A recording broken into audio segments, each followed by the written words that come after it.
जब बाल गोपाल हों तो क्या करना चाहिए? वो संस्कारी होने चाहिए, धर्म में निपुण होने चाहिए, धर्म जानने वाले होने चाहिए।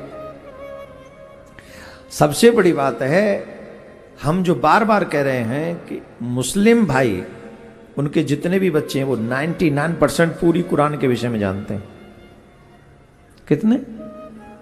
99% कुरान के विषय में जानते हैं जितने भी मुस्लिम भाई हैं, उनके बच्चे। और जितने क्रिश्चियन हैं वो 90% उनके बच्चे बाइबल के विषय में जानते हैं। 90%। सिख भाई, हालांकि वो सनातनी है, पर गुरुबाणी के विषय में वो भी 99% जानते हैं, उनके बच्चे। और हमारे हिंदू भाई, हमारे बच्चे 99% न रामायण के विषय में जानते हैं और न गीता के विषय में जानते हैं। उन्हें पता है कि हीरो कौन सा चल रहा है इस टाइम, उन्हें पता है हीरोइन कौन सी बढ़िया चल रही है इस टाइम, उन्हें पता है सॉन्ग कौन सा आया है, उन्हें पता है स्ट्रा पे हमारा कौन सा गाना हिट हुआ, डांस हिट हुआ, वो सब पता है उन्हें। न रामायण के विषय में पता है और न गीता के विषय में पता है। और उसके बाद हम सोचते हैं हमारे परिवारों में शांति नहीं है। किसकी गलती है ये? किसकी गलती है? क्यों नहीं पता हमारे बच्चों को रामायण के विषय में? क्यों नहीं पता हमारे बच्चों को गीता के विषय में?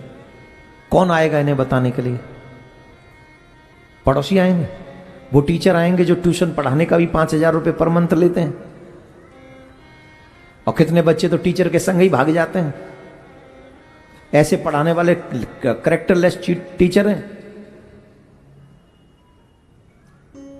मैं गलत कह रहा हूं तो मेरे मुंह पे बोल दो कि आप झूठ बोल रहे हो। बोलो मैं झूठ बोल रहा हूं। तुमने टीचरों के हवाले अपने बच्चों को करके अपने आप को बड़ा समझदार समझते हो।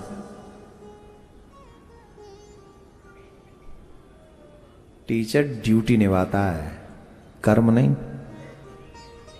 ये टीचर वो नहीं है गुरुजी वाले टीचर। अब ये टीचर सैलरी वाले टीचर हैं। इन्हें पता है 40 मिनट्स पढ़ाना है हमको, कोई पढ़े या न पढ़े। और जितना स्कूल में नहीं पढ़ाते, जितना ट्यूशन में पढ़ाते हैं, वही 40 मिनट्स अगर ट्यूशन में न पढ़ा कर वहां पढ़ा दें ढंग से, तो मुझे नहीं लगता कि किसी बच्चे को ट्यूशन की आवश्यकता भी होगी।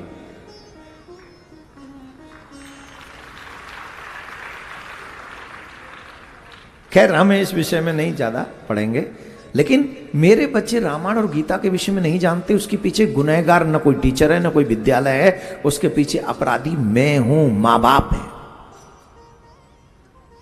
दोषी मां बाप हैं। जिस आयु में बच्चों को रामायण गीता के विषय में पढ़ाना चाहिए था, उस उम्र में पति पत्नी हाथ में हाथ डालकर मूवी थिएटर में बैठे हुए थे, विदेशों में घूम रहे थे, डिस्को में डांस कर रहे थे, शराब का नशा कर रहे थे।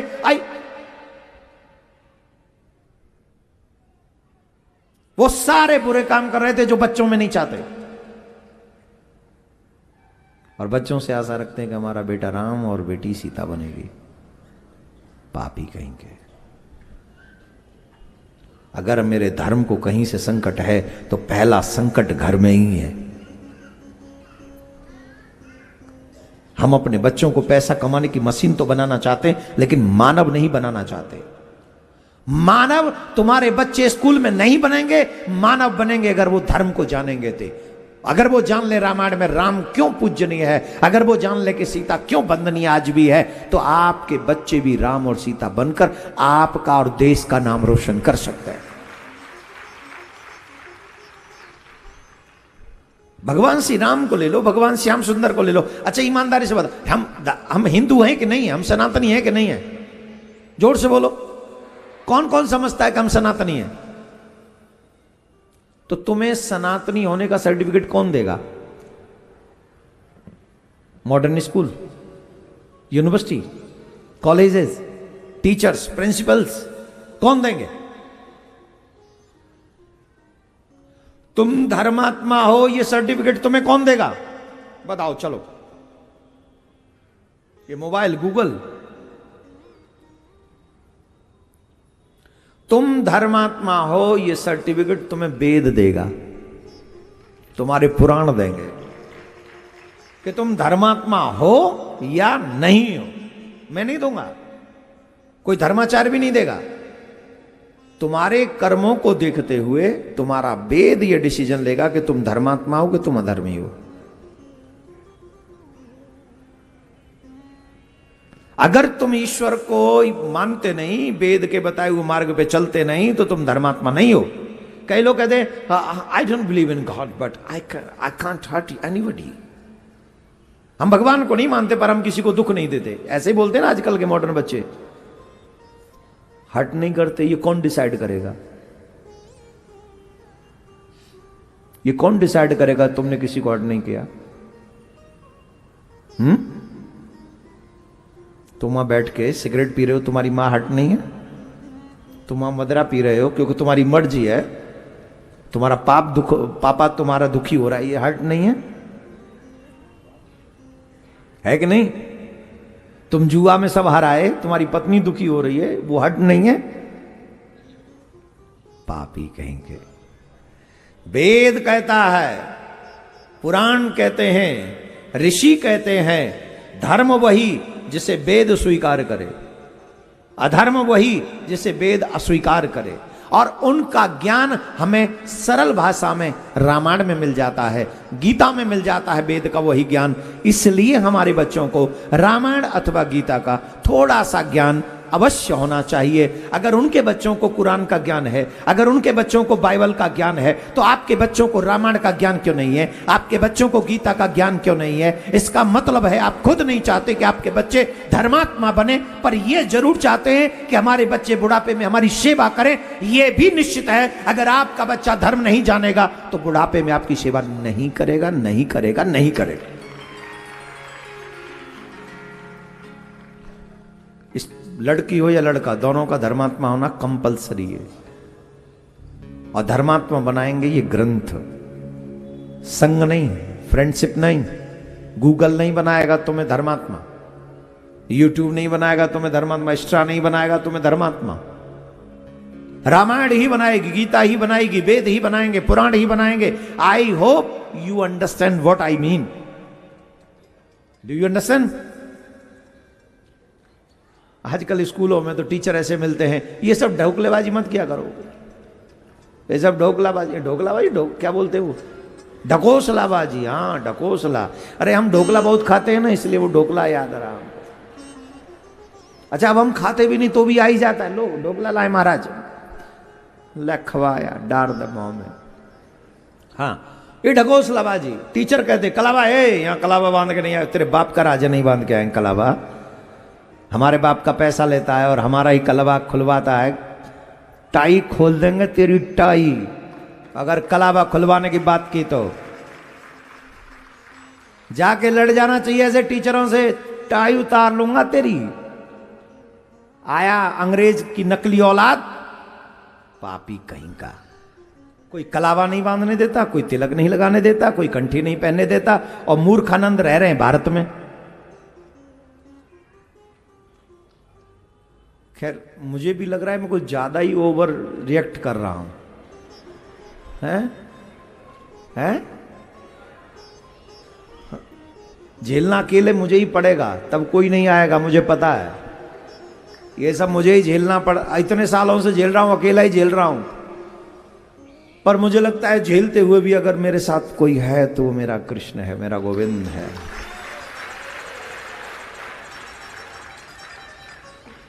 मुझे कोई फर्क नहीं है, जीवन का अंत तो होना ही, आज नहीं तो कल होना है। लेकिन सच बताऊं, मैं तुम्हारी तरह नहीं मरूंगा कि कुछ बोलो ही ना। शरीर छोड़ेगा ना, शरीर कह के जाएगा भगवान से, जितना तुझे कराना था कर दिया, नाव अलविदा संसार, दुनिया अलविदा, क्या फर्क पड़ेगा, सबको जाना है। पर याद रखो, जीते जी जिंदा दिखो। किसी को मिटाना नहीं है, पर कोई हमें मिटा सके इसकी भी परमिशन किसी को नहीं है। तो आप सबको चाहिए अपने बच्चों को ऐसी जगह पढ़ने भेजें जहां संस्कार भी बचे रहें। खैर, रामायण और गीता की बात हम कर रहे थे। अपने बच्चों को थोड़ा थोड़ा स्वाध्याय अपने घर में कराइए। मुझे लगता है भारत से ज़्यादा, भारत के बाहर जो हिंदू हैं वो ज़्यादा पॉजिटिव हैं इस विषय में। मैं जहाँ जा गया हूँ, अमेरिका, कनाडा, यूरोप में कई जगह गया हूँ, बहुत जगह गया हूँ, वहाँ अब ये नहीं कहते गाना सुना दो बच्चों को, महाराज जी इस बच्चे को ये श्लोक याद है, प्लीज आप सुनाओ, आप सुनो महाराज जी, प्लीज सुनना। कसम से वहां बच्चों को श्लोक सुनवाते हमसे, हमको, ये महाराज जी इसको इतने श्लोक याद है, आप ये सुनिए, ये सुनिए। ये चीज अब भारत में भी होनी चाहिए। रामायण की चौपाई अपने बच्चों को थोड़ा रामायण पढ़ो, सीखो, और गीता का ज्ञान भी अपने बच्चों को दो। कंपलसरी है उसके कल्याण के लिए, तुम्हारे कल्याण के लिए, उसके कल्याण के लिए। और तुम माँ बाप तभी बन सकोगे जब तुम्हारे बच्चे धर्मात्मा होंगे। अगर तुम्हारे बच्चे पापी हैं, शराबी हैं, जुआरी हैं, व्यभिचारी हैं, और जितने भी सब औगन अगर तुम्हारे बच्चों में है, तो तुम माँ बाप कहलाने के योग्य नहीं हो। तुम्हारे पितरों को उन बच्चों के हाथों से पानी नहीं मिलेगा। कितना बड़ा अपराध हो जाएगा बताओ, कितना बड़ा अपराध हो जाएगा। इन सबसे केयरफुल होने के लिए, जैसे भगवान श्री कृष्ण प्रातः काल उठते हैं, प्रातः काल उठते हैं तो भगवान करते क्या है?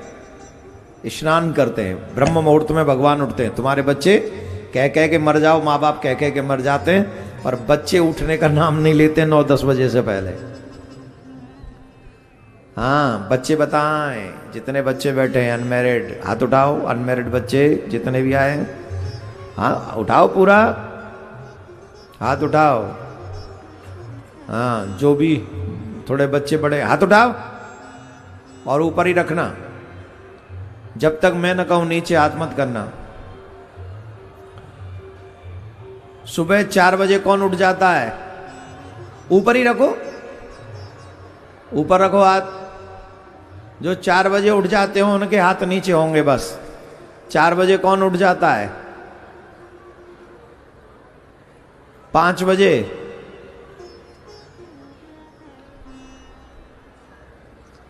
स्कूल की छुट्टी नहीं है उस दिन 8 बजे, जिस दिन स्कूल की छुट्टी नहीं है उस दिन 8 बजे उठ जाते हैं। सुना नहीं पूरा? बिस्तर को इतना दुख देते हैं हम लोग, इतना दुख देते हैं। अभी बच्चे हैं। Practice makes a man perfect, don't forget this thing. आप एक दिन में भक्त नहीं बन जाओगे।